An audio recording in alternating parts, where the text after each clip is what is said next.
Welcome to the NCDWI Guy podcast, where defenders of the Constitution assemble to prepare for courtroom battle and firm owners gather to develop marketing strategies that will revolutionize the practice of criminal defense. Here's your host, the NCDWI Guy, Jake Minnick. Hello, fellow freedom fighters, and welcome to episode 83 of the NCDWI Guy podcast. On today's episode, we are going to be talking about teamwork. That's right, teamwork. Now, if you are a solo practitioner that does not have any employees, doesn't have any associates, do not turn off today's podcast because this is going to be applicable even if you're not working with anybody else within your own office space. We're going to talk about that a little bit, but that's not going to be the focus of today's episode. We're going to be talking about the importance of teamwork in winning. We just did episode 80 on winning a few episodes back. And today we are kind of connecting this idea of a team-based outlook in winning the championship, not just winning the game, but winning the championship. So we're going to be talking about winning on today's episode. Before we get into that, I've got a couple of announcements. First, in relation to what we are talking about today, teamwork, there's no point in having anybody on your team if you don't know how to utilize them. And if you're hiring somebody to help kind of get you out of doing something that you don't want to do, or because you don't have enough time and you need to build more cases, that's not a good enough reason to hire somebody. Just trying to pass mess on to somebody else is not a good enough reason to hire somebody. If you have not sat down and thought about what your mission is, what your core values are, what your big, hairy, audacious goal is down the road, you have no business hiring somebody else because they are not going to be able to help you in the way that you want them to be able to help you. They're not going to understand what your organization is moving towards. They're not going to understand the identity of what it is that makes your firm your own. They're not going to understand how to communicate to clients what your brand promises are, how you are wanting to interact with the client. They're not going to understand what the mission is that they are signing on to be a part of. And if you want a committed employee, you got to have a mission, something that compels people to action. You have to have a sense of where you are currently and where you are headed so that everybody in your firm knows that. So don't even think about hiring somebody until you have those things down, and learn from my mistake because I didn't do that. I didn't do a good enough job of coming up with the mission. I just looked at initially growing and having somebody that could help me build more clients to build more cases, but I didn't know why I wanted to do that. And that's a terrible plan to just grow for no reason. Doesn't make any sense whatsoever. So learn from my mistake on that front. If you don't have a mission, a purpose for your firm, if you don't have core values, if you don't have a big, hairy, audacious goal, sit down and plan those things out first. A few episodes that can help you do that. And I would listen to those honestly before listening to today's episode. This is a good time for planning. This is a good time to sit down and think about how you want 2022 to look. Here we are, November 16th, when this episode is going to air, or 17th, when this episode is going to air. Here we are a few weeks before the end of this year, about a month and a half left to go in the year. And then it's time to start thinking about 2022. Got a plan for 2022. So go back and listen to episode number 1, which is on culture. A very short episode, so that should not take very long to get through. number 18, which was on the importance of core values in your firm. And then episode 37 is watching the 2020 game film.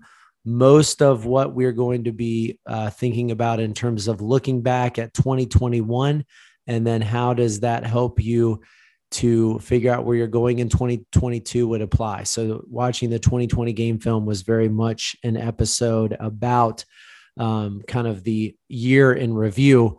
This is a good time to do the same thing for 2021. So go ahead and go listen to those episodes first. Second announcement before we kind of dive into today's topic is I recently had the amazing experience of attending the Game Changers Summit in Atlanta, Georgia for the third time. This was the third summit that they've done. I've attended all three of them. But this year I got to attend it with 10 of the people at the office. I got to take 10 of my team down to Atlanta, and we got to learn together, hang out together. The conference is really nothing short of amazing. It is an incredible, incredible conference. I invited a lot of colleagues to the conference. Probably, I would say somewhere in the neighborhood of 25 people I personally reached out to come with us. We had 2 local attorneys here in Nashville that came down with us and had just a blast hanging out with them and getting to spend time with them. And both of them, I think, had an incredible experience as well in terms of takeaways from the summit. But I honestly extended that invitation much too late. And I had many people that I extended this invitation to tell me, hey, let me know when next year's conference is, and I'll try to make that happen. Because I asked only a couple of weeks for most of these invites ahead of the conference, and then probably less than a week for some of them. So if I didn't give you much time to prepare for this year's conference, I'm sorry about that. You absolutely missed out. And that is partially my fault because I didn't give you enough of a heads up, but I'm not going to make the same mistake for next year. So next year's Game Changer Summit is November the 2nd and 3rd. It is on a Wednesday and Thursday. The last 3 have been on a weekend that I've gone to. This is on a Wednesday and Thursday, so midweek.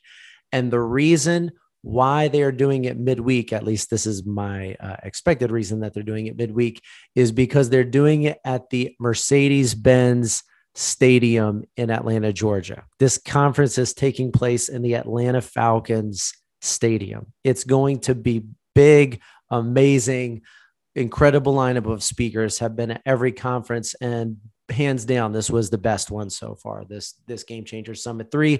They have not yet announced the speakers for next year's summit, but it is truly an incredible opportunity for anybody trying to grow their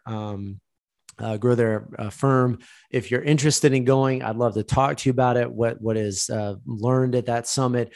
The prices for the summit are going up very quickly. They gave a discount to people that were at the summit, the Game Changer Summit live in person.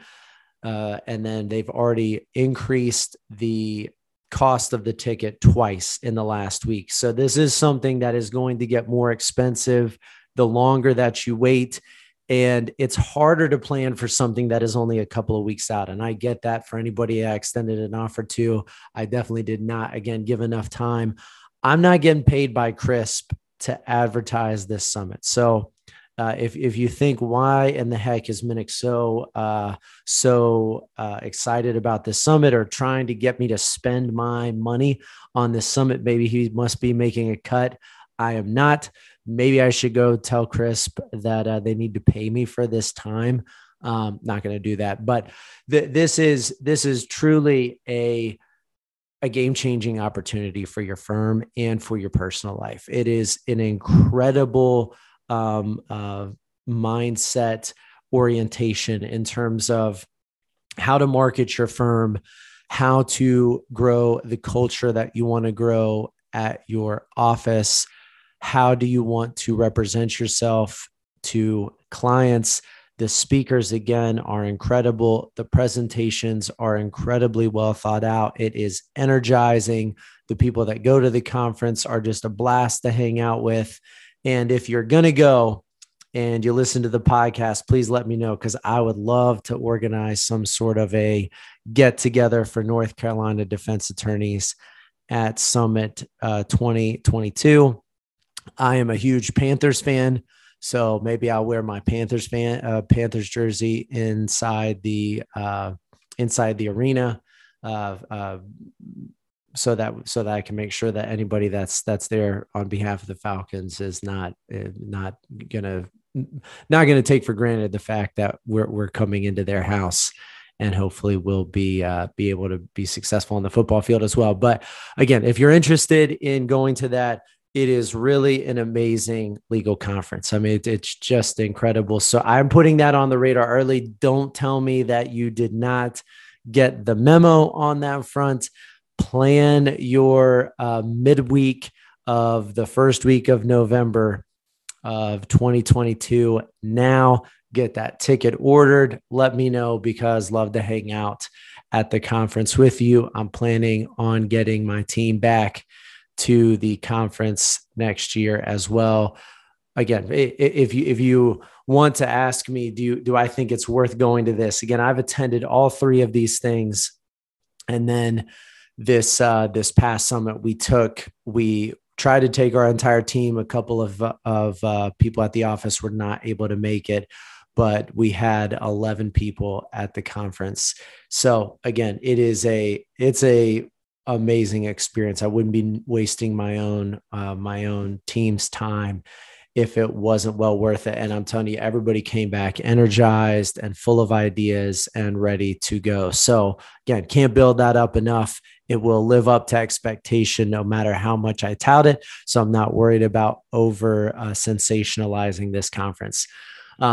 So with that, I will dive into today's content. And most of what I am talking about today comes from John Maxwell's Teamwork 101, which is a kind of mini series book on teamwork. He's done a bunch of these mini series books.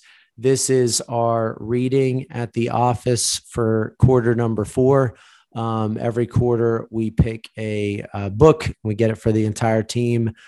Sometimes it's a marketing book. Sometimes it's teamwork. Sometimes we've done a variety of different angles in terms of what we talk about. But John Maxwell is one of my favorite authors. If you have not read John Maxwell, go order his 21 Irrefutable Laws of Leadership. It is on the shelf behind me. Let me grab it. Incredible read. John Maxwell is an amazing author, an amazing thinker, and it's really one of the most powerful books, if you want to call it self-help, self-development, self-thought books that exist out there. One of the most incredible books that I've read in my adult life on that front. So highly recommend that book. In terms of leadership, or in terms of teamwork that we're talking about today, again, many people out there, especially if you are a solo, might be thinking, why in the heck would I spend my time thinking about teamwork? And we all have teams that are supporting us, right?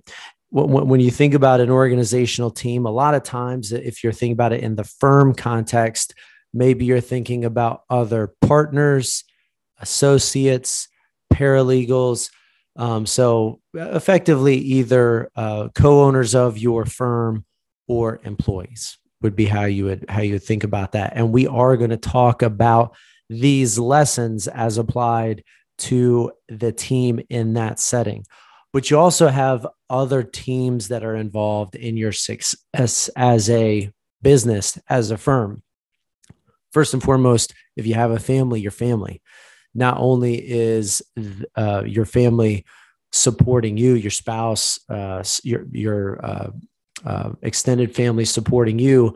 But again, having an understanding or a sense of why you're doing what you're doing should be directly related to the mission of your family and personal life. So we have that family team that is successful for how we operate our business, or contributes to the success of how we operate our business. Colleagues, the people that listen to this podcast, the people that are members of the Buncombe County Bar, the people that are on the North Carolina Advocates for Justice listserv, these people are my teammates. These people are people that I could ask questions of, that I could go to when I need somebody to bounce an idea off of, and would be ready to rock and roll. I have seen times in the courtroom where I'm sitting there at the defense table. My client is right next to me, and one of the members of the bar is sitting behind me on the bench, still on the attorney side of the gallery. And if I'm in the middle of a trial and I've got a question, I'll turn around and ask one of those defense attorneys for their advice, right? You see DAs doing this as well, right? DAs are working in the same office, so they have more of a reason or sense of that. But you might be thinking, why the heck would you be asking another member of the defense bar for advice? Why do you think they would help you? They don't work at your office. They're, maybe even considered a competitor by some out there. And that's not how we operate as freedom fighters. From my perspective, we are able to constantly bounce ideas off of one another. I've had attorneys that are in trial do that with me, turn around and ask for my advice. And I've absolutely done the same thing with attorneys that are sitting behind me. That is a team, right? That is somebody that you are looking for advice. Hey, what do you think about this? Almost every time I go into the courtroom now, I'm either bouncing an idea off of another attorney sitting in the courthouse, or somebody's doing the same thing to me. That's team. That's at the fundamental level, that is teamwork. So teamwork is absolutely important to the success of your practice. And if you're not taking advantage of that team mentality, which we're again going to talk about more in terms of what that looks like a little bit, you're missing out. You're losing, because almost all the other members of the bar are a part of that team, are a part of that criminal defense team that sits around and discusses these things and talks about them and tries to think of ways to improve how they're presenting cases in the courtroom. And if you're not part of that conversation, you are at a massive disadvantage. So colleagues are teammates. Referrals, right? Referrals or other partners within your specific industry. Again, in the DWI context, we've got people that provide ignition interlock devices. We've got the ankle monitor companies that do the cam bracelets, inpatient treatment, outpatient treatment, short-term treatment, and ADETS providers for the alcohol assessments. You've got people that are in addiction-related services. There are so many community partners that are a part of your client's success. And if you're not building a team relationship with those referral partners, you are not doing your client any favors. You have a team relationship. This is not just you doing your part and then sending them off to this, organization that you have no communication with or sense that they'll get the job done right. If that's how you're interacting with these providers in your area, you're putting your client at a disadvantage. Your client is expecting that the reason they're asking you for a referral to these other places is because they think you have the inside scoop, some sort of intimate connection with these providers. And that is a right, realistic expectation. You should be doing that. That's something that we tried to build in our locational areas, is this network of other companies that are doing these type of services so that we're able to help the client get where he needs to go or she needs to go, get the services that they need, do it in a systematic and streamlined process, as opposed to it just being completely non-communicative between these other referral partners or agencies within your network. So again, building these relationships is incredibly important, and that is part of your team. Clients are your team, right? Your clients are on your team. That's why if you've ever had a dissatisfied client, that they might tell you, I didn't feel like you had my back, right? Or I didn't feel like we were on the same page or on the same team. They are hiring you. Once they are hiring you to be their voice in the courtroom, they are expecting that you're on the same team, right? So our clients are on our team, and we've got to figure out what that looks like in terms of the teammate relationship with the client. There are certain things that the client has to do that you cannot do for them. You cannot go do their community service for them. I bet some of us wish we could do that. You cannot go to ADET's class for your client. I bet some of us wish that we could do that, right? Could you just please get the assessment and get the class done? Please do it, right? That's something that we need for them to do. And so again, how do we, as the coach, as the teammate, help them get the things done that they are supposed to do? How can we make it easier? How can we take away the communication barriers that exist to these things?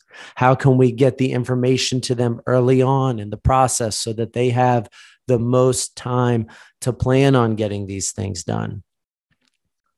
If we're on the same team, then winning is mutual, right? Winning is a result of good teamwork. We've got to be the full team players that we can be in that regard. So again, even if you're a solo, there are other places where teamwork comes into play as criminal defense lawyers. Diving into Maxwell's Teamwork 101, I'm just going to pull a couple of sections out of here. This is a great read. If you're sitting in the courtroom, you can jump in and out of it, bump around. It is very easy to read. I bet you could read this whole book in about 2 hours. If you sat down and read, I bet you could read it all in 2 hours. There is nothing in this book that was particularly mind-blowing. It was great reinforcement and presented some really good new ideas, but it's something that I think also we just so take for granted. Simple steps to doing what we should be doing better. There's sometimes $1 million ideas that exist out there, and then sometimes it's just getting yourself to think about what you need to be doing in a different way so that it actually gets done. Because a lot of times we know the right way to act. We know the right things that we need to do in order to make our lives or our businesses successful, and then we just don't do them. So thinking about it from a different perspective is sometimes helpful. Maxwell says, quote, "The Harvard Business School recognizes a team as a small number of people with complementary skills who are committed to a common purpose, performance goals, and approach for which they hold themselves mutually accountable." End quote. I love that. What is a team? What's a team? Harvard says a small number of people with complementary skills who are committed to a common purpose, performance goals, and approach for which they hold themselves mutually accountable. That mutual accountability, I think, is a missing element a lot of times among teams in terms of organizational teams at the early stage. This is one reason why I think a lot of first hires, whether that's in a paralegal or an associate role, fail. because the accountability street is one way. It's me holding the other person accountable. And when they don't get their job done, me getting angry about it, right? Which most of the time is because I didn't explain what was supposed to be done. I didn't provide the purpose or vision, as we just heard explained in this definition of team. I didn't explain what the purpose of their job was, of the task at hand was. Then explain to them, hey, here's why we're doing this privilege or that, or whatever it might be. I'm not giving them enough guidance on that front. But I also think that especially in newer organizations or for first employees, find an individual that will be able to hold you accountable. As soon as you have that mutual accountability, you have a completely more powerful team member in your organization. If you are hiring yes men at the outset, that is going to end badly. You're going to get frustrated. You're not going to understand why things aren't working. If you've got somebody that is a hard worker, but also is able to hold you accountable, and they don't have to do this in a nasty way, but is able to hold you accountable, you have gained a huge asset in terms of the type of team member that you're looking for. It's about holding one another mutually accountable. One of the points that Maxwell makes here early on in his book is that an individual can win statistical key performance indicators or can win games, but it is teams that win championships. So this is coming from the book. Michael Jordan, the most talented basketball player of all time and 6-time world champion, said there are plenty of teams in every sport that have great players and never win titles. Most of the time, those players aren't willing to sacrifice for the greater good of the team. The funny thing is, in the end, their unwillingness to sacrifice only makes individual goals more difficult to achieve. One thing I believe to the fullest is that if you think and achieve as a team, the individual accolades will take care of themselves. Talent wins games, but teamwork and intelligence win championships. That's coming from the greatest basketball player of all time. Again, we can sit down and debate whether LeBron or Kobe is kind of in that same conversation, or maybe other basketball players. But again, Michael Jordan is clearly, top 5 player ever to play the game, if not the top player ever to play the game. And what does he say? Teamwork wins championships. This was a cool stat that Maxwell brought out. The Celtics won 8 championships in a row during the 50s and 60s. During their run, the Celtics never had a player lead the league in scoring. How about that? In terms of what do you need in terms of having a winning team versus having a winning individual talent? Never in 8 championships did they have a player on their team lead the league in scoring.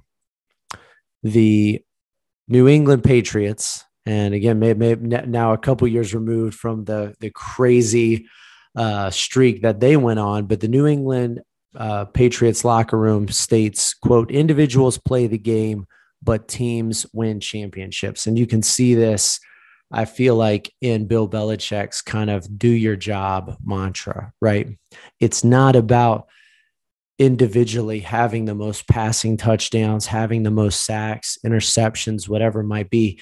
It's about playing your individual role in the game to give the team the best chance of success. And that might change week to week because we're trying to win against other teams, against other opponents, and the strategy's got to shift. So you got to be ready to put, maybe one day you have 5 sacks and then the next game you are trying to fall back in coverage. And that's it. You're not going to be the linebacker that is blitzing 30 times a game because we have a different quarterback. The other team's strategy is to run the ball, whatever it might be. We're going to adjust for the good of the team. And that means putting the stats of the individual teams second. That's why everybody on the Patriots fantasy roster, anybody that owns a Patriot in fantasy football, gets so frustrated because one week one of those guys will go off for 150 yards rushing and 3 touchdowns, and then the next week they will get 1 carry because their mindset isn't about stats. It's about winning the game, right? And every team is to some extent that way, but I feel like the Patriots are the epitome of that winning mindset. Winning is about teamwork. Winning championships is about teamwork, not about individual statistical performance. Another thing that I thought that was really cool that Maxwell talks about in here is climbing Mount Everest. And he calls this the Law of Mount Everest. The Law of Mount Everest. And I like the way that he lays this out in his 21 irrefutable laws of leadership, kind of the different laws that he gives. But here in the book on Teamwork 101, he talks about the Law of Mount Everest. And he says, if you want to climb Mount Everest, you need a Mount Everest sized team. And in this section, he walks through how the Edmund Hillary and Tenzing Norgay were able to climb the world's highest peak. And they did it through incredible strategic planning and an incredible amount of teammates that were able to help them get to the top. Just a unbelievably large team of people that helped them get to the top. They would have other hikers that would go up to each camp level with them, carrying weight that would otherwise have to have been carried by Norgay and Hillary. And at each level, the amount of helpers kind of declines because they keep going to the next. So at each stage, what supplies and other items that is being carried up is being shifted to kind of the next group to continue to help them put all of their energies into just climbing the mountain itself, as opposed to the supplies. It took incredible planning in terms of when they were going to actually try to attempt to summit Mount Everest. It took an incredible amount of time to plan out what time of year, the supplies that they would need. And so this again is the idea that you could be the greatest hiker in the world. And if you just try to run up Mount Everest, it doesn't matter how strong you are, how mentally sharp that you are, what your budget is. You might have the most money of anybody. You need a team. If you have a Mount Everest size goal, then you're going to need a team to get there. And so again, this is why it's important to sit down, go back and listen to episode 1 on culture. This is why it's important to understand what your organizational purpose is. Because if you don't know how many cases that you want to handle, what kind of law that you want to practice, how many cases that you are going to try to take to trial, what your reason is for being in the law in the first place. If you don't understand these things, you are not going to be able to get the team that you need to help you to accomplish that mission, because you don't know what mission you're trying to accomplish. And certainly your team has not a clue what the mission is that you're trying to accomplish. Once you have that organizational purpose and you explain what it is that you're going after, there are people that are out there ready, willing, and able to help you achieve that goal, especially if it's a good and purpose-driven goal. People are ready for that. They are ready to get behind your why if it is a compelling why. So you have to sit down and plan that out. Finally, Maxwell talks about several of the characteristics of a good team. Again, he talks about a lot of other things in the book for the purposes of our discussion today. He talks about a number of characteristics of a good team. And one of the characteristics he has is that team members are willing to pay the price of a good teammate, is a person that is willing to pay the price. And he includes this great quote from General Norman Schwarzkopf, who was the commander of the Allied forces in the Gulf War. The general was asked, what's the greatest lesson you've learned out of all of this? And the general replied, I think that there is one really fundamental military truth, and that's that you can add up the correlation of forces. You can look at the number of tanks. You can look at the number of airplanes. You can look at all these factors of military might and put them together. But unless the soldier on the ground or the airman in the air has the will to win, has the strength of character to go into battle, believes that his cause is just, and has the support of his country, all the rest of that stuff is irrelevant. That is powerful. That is such a powerful quote. And the reason why is that it helps us to look at where a lot of us go wrong as leaders. We have this idea of there being a real connection between, if we just had all of the right technology, if we just had all of the right vision, then that would be enough. Maxwell says that most leaders focus on two things: the vision and the bottom line. The vision is what usually excites us most, and taking care of the bottom line keeps us in business. But between the vision and the bottom line are all the people in your organization. And again, whether that is truly within your organization, your true teammates, or it is your colleagues in the bar that are helping you kind of bounce cases off of one another, your referral partners, people in your community that you're acting as the concierge for to your client in terms of telling them, hey, here's where you need to go for this, here's where you need to go for that. Your clients themselves being part of your team. If they don't believe in your vision, it doesn't matter if you have the best legal software. It doesn't matter if you go to all the right CLEs and you learn that, the law backwards and forwards. It doesn't matter if you have, the newest Apple computer and every person at the office has a phone or a Surface Pro or iPad or whatever it might be technology wise that might be giving you some sort of competitive technological edge. What General Schwarzkampf's message is all of that technological advantage does not matter if the soldier on the ground doesn't believe in the cause, doesn't believe that there is a just cause, because the will to win comes from that just cause.